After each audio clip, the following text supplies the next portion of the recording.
Charge दोनों का different है, ये स्मॉल क्यू चार्ज है, तीनों डिफरेंट चार्ज पार्टिकल्स हैं। तो मान लिए हैं कि Q1 से x सेपरेशन पे एक स्मॉल क्यू चार्ज है। तो अगर Q1 से x सेपरेशन हो गया तो Q2 से कितना हो जाएगा, तो r माइनस एक्स हो जाएगा।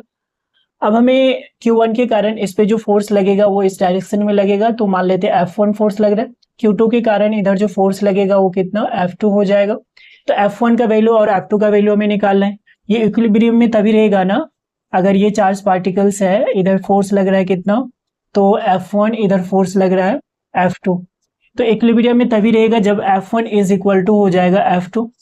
तो F1 अगर निकालेंगे तो कितना हो जाएगा, तो F1 इज इक्वल टू हो जाएगा Q1 into small Q, separation x माने हैं तो x का स्क्वायर हो जाएगा, इज इक्वल टू हो जाएगा Q2 स्मॉल क्यू, और इन दोनों के बीच में सेपरेशन r माइनस एक्स है तो इसका स्क्वायर कर देंगे। इसमें से कुछ कैंसिल होने वाला है, कैंसिल कर देंगे, ठीक है। तो यहाँ से बचेगा Q1 by x square is equal to हो जाएगा Q2 by r minus x का स्क्वायर। इसको सॉल्व करेंगे तो ये हो जाएगा, इसको इधर ले आते हैं तो r minus x divided by x का होल स्क्वायर, ये हो जाएगा कितना, Q2 बाय Q1 हो जाएगा। हाँ, तो यहाँ से एक टर्म आ गया r माइनस एक्स माइनस 1 हो जाएगा, का स्क्वायर इज इक्वल टू हो जाएगा Q2 by Q1। r minus x minus 1 is equal to root over Q2 by Q1 हो जाएगा। तो इसी को सॉल्व करेंगे तो r by x is equal to हो जाएगा, इसको लिख सकते हैं root over Q2 by root over Q1 और प्लस 1। तो r by x is equal to हो जाएगा रूट Q2 प्लस हो जाएगा रूट Q1 और divided by root over Q1। अब हमें x का वैल्यू निकालना है, तो x का वैल्यू निकालने के लिए इसे पलटना पड़ेगा, तो हो जाएगा x by r is equal to हो जाएगा root over Q1 divided by root over Q2 plus root over Q1। तो x का वैल्यू हमें निकालना है, तो x इज इक्वल टू हो जाएगा r into root over Q1 divided by root over Q1 plus root over Q2। तो final equation क्या आ गया, root over Q1 divided by root over Q1 और plus root over Q2 i into r हो जाएगा।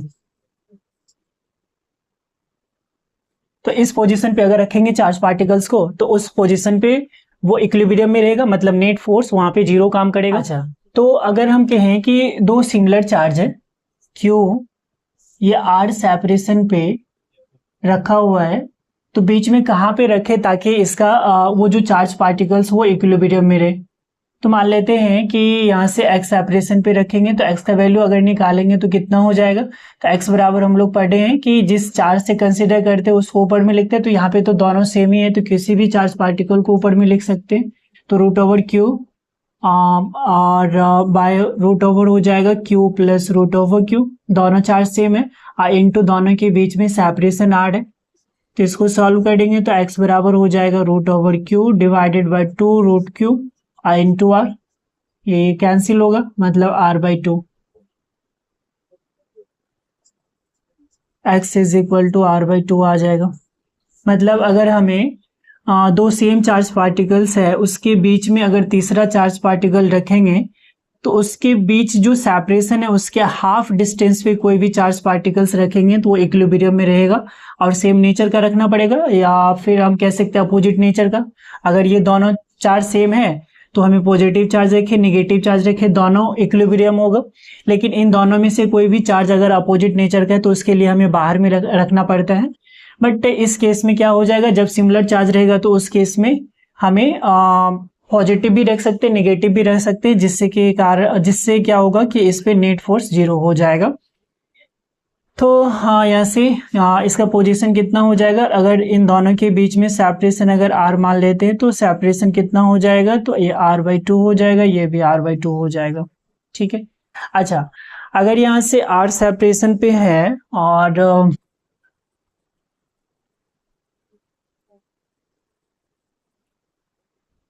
अब ना यहाँ से मान लेते हैं कि दो charge particles Q1 and Q2 है, तो Q1 और Q2 दोनों आपस में सेम है, पॉजिटिव नेचर का है। दोनों के बीच में सेपरेशन मान लेते 2r है। एक तीसरा चार्ज पार्टिकल्स को इसके बीच में रखेंगे तो ये इक्विलिब्रियम में रहेगा। अभी जस्ट देखें तो अगर चार्ज सेम है तो चार्ज पार्टिकल्स अगर सेम रहेगा तो उस केस में हाँ तीसरा चार्ज पार्टिकल्स को इन दोनों के बीच में जो डिस्टेंस है उसके आधे डिस्टेंस पे रखेंगे तो वो इक्विलिब्रियम में रहेगा। अब हमें क्या करना है कि अगर इस चार्ज पार्टिकल को स्लाइटली डिस्प्लेस कर देंगे इसके मेन पोजीशन से, तो मान लेते हैं कि इसके मेन पोजीशन वहां पे होता है जहां पे इसका नेट फोर्स 0 हो जाएगा।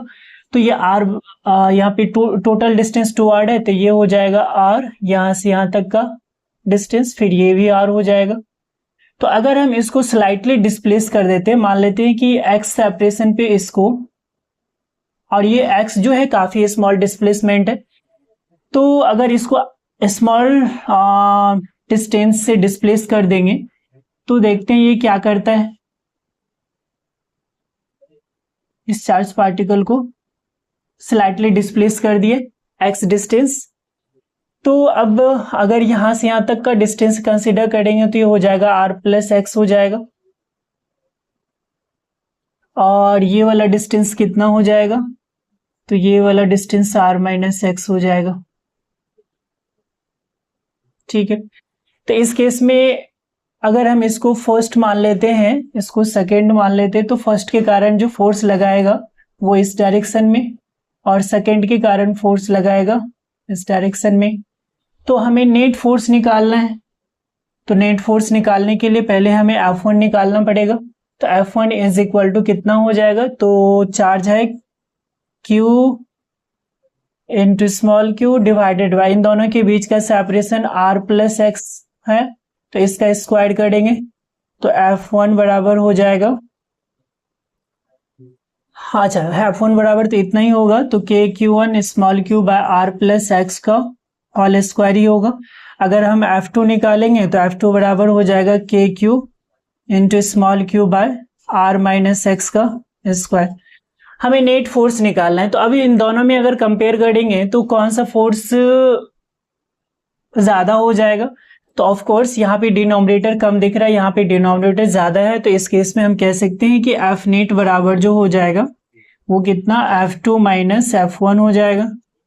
तो F नेट बराबर F2 की जगह KQ into small q by r minus x का स्क्वायर माइनस हो जाएगा KQ into small q r plus x का होल स्क्वायर। तो F नेट बराबर क्या आ गया, तो F नेट बराबर आ जाएगा, इन दोनों में से क्या कॉमन आ जाएगा, तो KQ into small q common आ जाएगा, तो बचेगा क्या 1 बाय r माइनस एक्स का होल स्क्वायर, और प्लस हो जाएगा, अब माइनस हो जाए माइनस है तो 1 बाय r प्लस एक्स का होल स्क्वायर। तो एलसीएम कितना हो जाएगा, KQ इंटू स्मॉल q, ये r प्लस एक्स का whole square minus r minus x का होल स्क्वायर डिवाइडेड बाय, अच्छा यहाँ पे a plus b into a minus b है, तो a प्लस बी और a माइनस बी मतलब a square minus b square, यानी कि r square minus x square का होल स्क्वायर हो जाएगा। और यहाँ देखते हैं कि अच्छा पहले ऊपर में सॉल्व कर लेते कितना आता है, KQ इंटू स्मॉल q, इन दोनों को सॉल्व करेंगे तो आएगा कितना, तो 4r इंटू एक्स आ जाएगा। ठीक है, और यहाँ पे क्या है कि ये जो है स्मॉल डिस्प्लेस किया गया, तो स्मॉल को और स्क्वायर करेंगे तो और छोटा हो जाएगा, तो इसीलिए एक्स स्क्वायर जो है काफी स्मॉल है, इसका वैल्यू स्क्वायर करेंगे तो इसका वैल्यू 0 के बराबर हो जाएगा, तो इसको नेग्लेक्ट करके चलेंगे तो यहाँ पे कितना हो जाएगा r to the power r का स्क्वायर और इसका होल स्क्वायर। तो F नेट बराबर हो गया इतना, और F नेट बराबर इतना आया, तो इसको सॉल्व करेंगे तो हो जाएगा KQ into small q into 4r divided by r to the power 4 into हो जाएगा x। एफ नीट बराबर हो जाएगा के, अच्छा, 4k into small q by, एक आर तो कैंसिल हो जाएगा तो आर क्यू होगा इंटू एक्स। अब यहाँ से एक चीज नोटिस करना है कि अगर यहाँ पे देखें कि फोर्स तो नेट फोर्स किधर लग रहा है, तो F2 के डायरेक्शन में, लेकिन डिस्प्लेस किधर हुआ है F1 के डायरेक्शन में। तो हम कह सकते हैं कि यहाँ पे फोर्स और डिस्प्लेसमेंट जो है आपस में एक दूसरे के अपोजिट डायरेक्शन में है। तो ये इसको लिखेंगे F net is equal to 4k into small q by r q, और ये हो जाएगा -x। और एफ नेट बराबर मास इंटू एक्सेलरेशन होता है, तो ए बराबर कितना हो जाएगा, तो 4k into small q by m into r cube हो जाएगा इंटू -x। यहाँ पे जो दिख रहा है ये क्या हो जाएगा, एंगुलर एक्सेलरेशन, यानी कि एक SHM का कंडीशन बन रहा है। SHM का कंडीशन बन रहा है तो यह इसका टाइम पीरियड कितना होगा, तो ये एंगुलर फ्रीक्वेंसी का काम करेगा, इसका स्क्वायर। तो omega square is equal to कितना, 4k bye m r cube हो जाएगा। तो टाइम पीरियड अगर निकालेंगे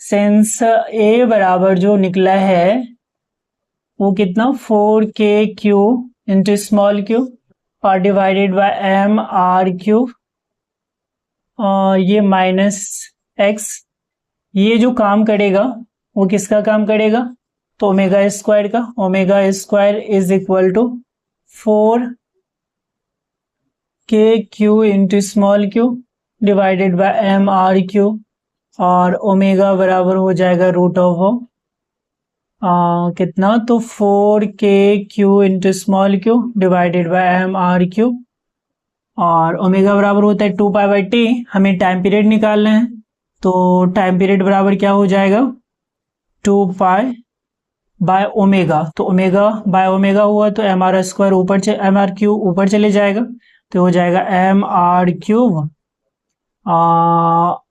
divided by 4k into small q. यहाँ से 4 अगर बाहर निकलेगा तो 2 हो जाएगा, 2 से ये कैंसिल हो जाएगा, तो टाइम पीरियड निकला है √एम r q by k into small Q.